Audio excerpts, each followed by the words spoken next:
everyone and welcome to my channel. Are you upgrading from a phone but don't quite know how to use your camera? Or maybe you've heard of shutter speed, ISO and aperture but you can't really remember how they work. In this video, I'll be sharing a big smile method that will help you to remember these concepts easily without the confusing tech talk. I'll guide you through applying these settings in real-world scenarios so that you can start taking photos like these. At the end of this video, I'll be sharing my frequently used settings so that you can use them as a starting point for learning, so be sure to stick around. Let's dive in! Hi everyone, I'm Charmaine and I'm a full-time photographer. On this channel, I share tips on photography that will elevate your skills and make your everyday photos a little more magical and aesthetic. Let's go! Photography is all about light. When you take a photo, you are controlling how much light enters the camera, and that is called the exposure. You don't want a photo that is too underexposed or too overexposed because you will lose the details in the photo. You want the photo to be properly exposed. 3 essential concepts, shutter speed, aperture, and ISO, all affect the exposure of a photo. On your phone, these settings are automatically decided for you, but with a camera, you can manually control these settings, and that is where the fun comes in.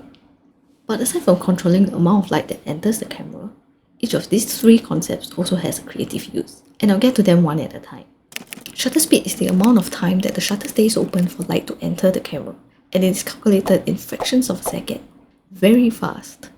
Most of the time you see it on your camera as a fraction, but on some models of camera, only the bottom numbers are indicated. The bigger the number at the bottom, the quicker the shutter closes, and you'll have lesser light reaching the camera. So a photo taken with a shutter speed of 1/500 will be darker than a photo taken with a shutter speed of 1/125. But remember that I mentioned that each of these concepts has a creative use? The creative use of shutter speed is to either freeze motion or to create motion blur. Let me show you what I mean. Okay, so this is a bird that I shot in mid-air. You can see that it's really sharp, and I actually took this at a shutter speed of 1/2500. That's very fast. When you're shooting fast-moving objects like animals, cars, bicycles, you usually want to use a higher shutter speed so that you can freeze them in motion. But you can also deliberately use a slow shutter for a creative effect. Recently I travelled to Bangkok, and if you've been there, you will know that Bangkok traffic can be really heavy. So on my first night there, I walked down the street with many Japanese restaurants, and many of them had really nice storefronts. And if you've seen my work on Instagram, you'll know that I enjoy doing night photography. So I wanted to take photos of these buildings, but the cars were in the way and I didn't like that. Since it's virtually impossible to wait for the street to be free of cars, I decided to bring down my shutter speed to capture the light trails of the car to make the photo more interesting. And this is one way that you can use shutter speed creatively. If you have any thoughts or questions, feel free to leave a comment below. And if you find this video useful, do consider liking this video and subscribing to my channel for more photography tips. Let's move on to aperture. Aperture is the opening of your lens. A larger opening lets in more light, while a smaller opening lets in lesser light. Aperture is measured in f-stops. But this is where it gets confusing for beginners because a smaller number means a bigger opening, and a bigger number means a smaller opening. An f-stop of f1.4 lets in more light than an f-stop of 8. Now here's how you can use aperture creatively. I'm sure you've seen photos with background blur, and they look so good. If you have an iPhone, you've probably also used it. It's called portrait mode. With a smaller f-stop number, you're going to get more background blur, while with a bigger f-stop number, you'll have more things in focus. Now, when would you want background blur? Probably when you're taking portraits and you don't want the background to be too distracting, or maybe you're in a cafe and you want to take nice photos of food. So you can use background blur in this case to make your food pop more. But when you're taking landscapes, you will likely want everything to be focused, and that's when you use an aperture with a higher number. And here's an extra tip. You can actually make a background more blurry without changing your aperture. All you have to do is zoom in more or move closer to the subject. Now the camera lens operates a lot like our eyes. If you put your hand up in front of you, you'll notice that the background actually goes a little bit blur. Move your hand closer to your face and focus on your fingers. You'll notice that the background gets even more blur. It's the same case for your lens. So if you're standing far away from the subject, you can simply zoom in to make your background more blurred. Or you can just move in closer to your subject. Finally, we're on to our last concept, ISO. ISO is basically your camera sensitivity to light. A low ISO means your camera is less sensitive to light and you will get a darker image. while a higher ISO means that your camera is more sensitive to light and you will get a brighter image. But take note that ISO introduces noise into your photos.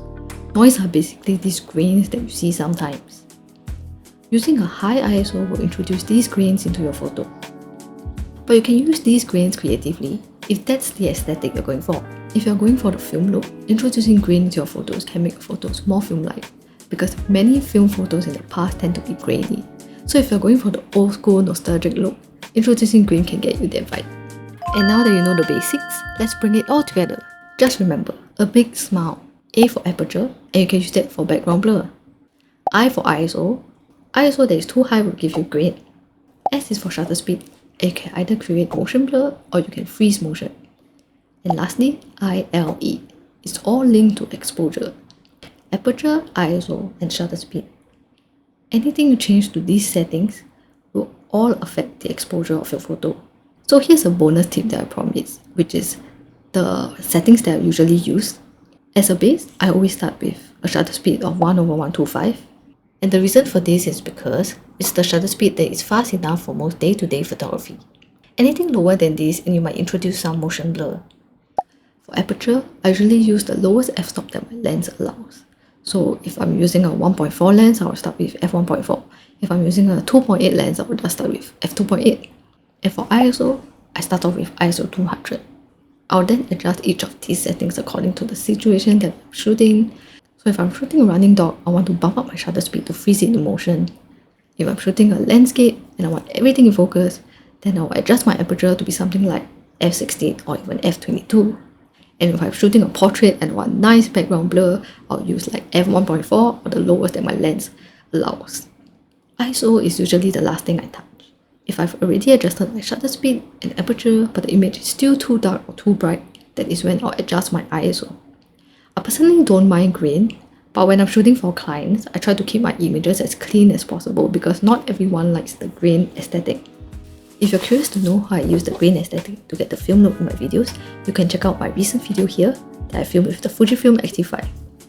Thanks for watching and see you in the next video.